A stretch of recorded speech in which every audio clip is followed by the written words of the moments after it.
Good afternoon and welcome back. I'm Marcus Peter. The Second Vatican Council. Immediately after the council, an entire movement, rightly called the Recovation, or at least it's one of my favorite terms about what happened. It's one of the most misunderstood chapters in modern Catholic history. So many Catholics continue to confuse the council itself with the revolution that came in its wake. They really are two different realities, if we're being intellectually honest. The council issued 16 documents. Certain clergy and academics then used that moment, and unfortunately, ignoring many of the documents, as a launching point for projects that the Council Fathers did not push for nor did they envision. So a distinction must be made here if we want to be intellectually honest. The Second Vatican Council did many things, but it never ordered the destruction of sanctuaries or the removal of altar rails, or even instructing parishes to empty churches of their sacred art.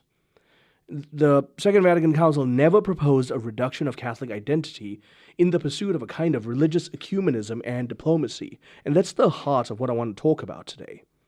The Council itself repeatedly emphasized continuity with the Church's perennial teaching. In Dei Verbum, the Council taught the sacred scripture and sacred tradition form one sacred deposit of the Word of God, entrusted to the Church. In Lumen Gentium, the Council reaffirmed the hierarchical constitution of the Church founded by Christ. In Sacrosanctum Concilium, the Council declared that Gregorian chant should take pride of place within the Roman liturgy. Those teachings remain unchanged. So the real story here is what occurred after the Council, not what occurred during the Council. Many historians identify the broader intellectual atmosphere behind these developments with various currents associated with resource-smart technology. Now, some figures within that movement made enormously valuable contributions to Catholic thought. Henri de Lubac enriched ecclesiology, Jean Danielou deepened patristic revival, especially his biblical patristic stuff. Joseph Ratzinger himself emerged from that environment, his dogmatic covenantal theology. But an unfortunate tendency developed amongst certain interpreters. They viewed the Second Vatican Council as an opportunity for permanent reconstruction of the Catholic faith. Consequently, an entire generation arose that treated continuity as a problem. Joseph Ratzinger would later address this phenomenon directly. He warned against interpreting the Council through a hermeneutic of discontinuity and rupture, because that would seek a break between pre-conciliar Catholicism and post-conciliar Catholicism. According to Ratzinger, the authentic interpretation of Vatican II requires a hermeneutic of reform within continuity. Now, what that means is the Church remains the same Church throughout history. Reform can happen, but the substance of the Church remains secure. That's how we ought to think about the Second Vatican Council. That principle alone explains many of the crises that emerged after the Council. Confusion happened wherever continuity was abandoned. Ecumenism is one of the clearest examples of this. Authentic ecumenism has a noble purpose. Christ prayed his high priestly prayer that they may all be one. Division amongst Christians constitutes a genuine wound within the body of Christ. The Catholic Church seeks unity among all who profess faith in the covenant life of God, and that includes the Jewish people. The Church places Jewish relationships under the prayer and category of Christian unity. The Second Vatican Council addressed this issue carefully in Unitatis Redintegratio and Nostra Aetate. But the Council never taught that this unity should be achieved through doctrinal compromise. The Council never proposed that the truth of the Catholic Church be softened for the sake of dialogue. Instead, if you read Unitatis Redintegratio, it teaches that the fullness of the means of salvation subsists within the Catholic Church, and that separated brethren are called towards fuller communion within her. John Paul II would reaffirm that.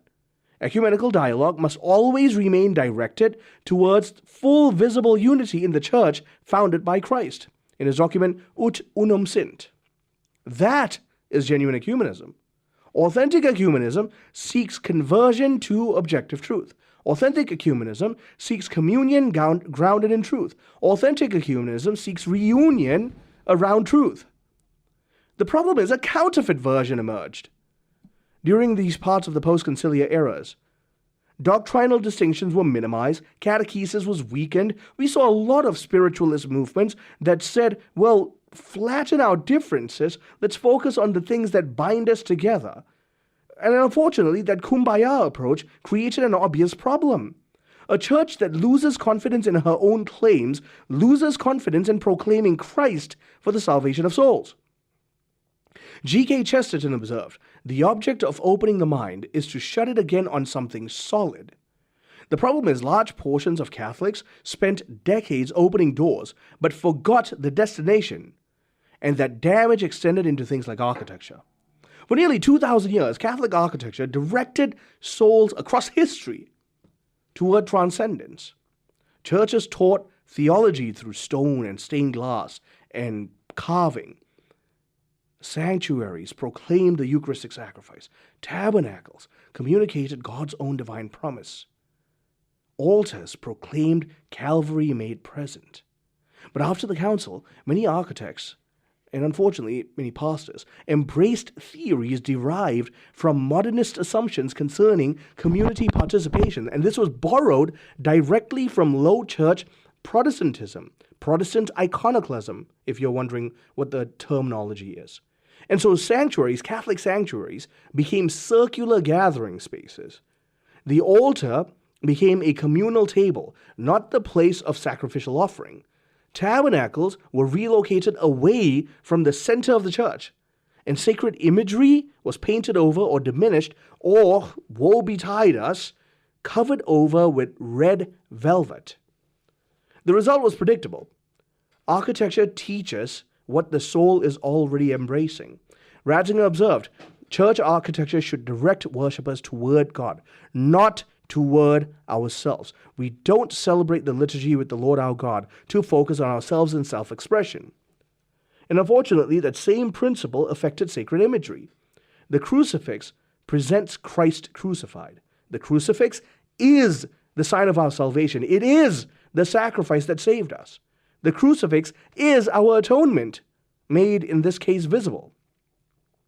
In many places, though, the crucifix yielded ground to what we call a resurrectifix.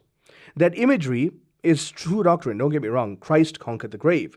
But the visual displacement was a deliberate appeal to Protestantism. As a Protestant, I can tell you right now that there was a certain loathing of the Catholic focus on Christ crucified.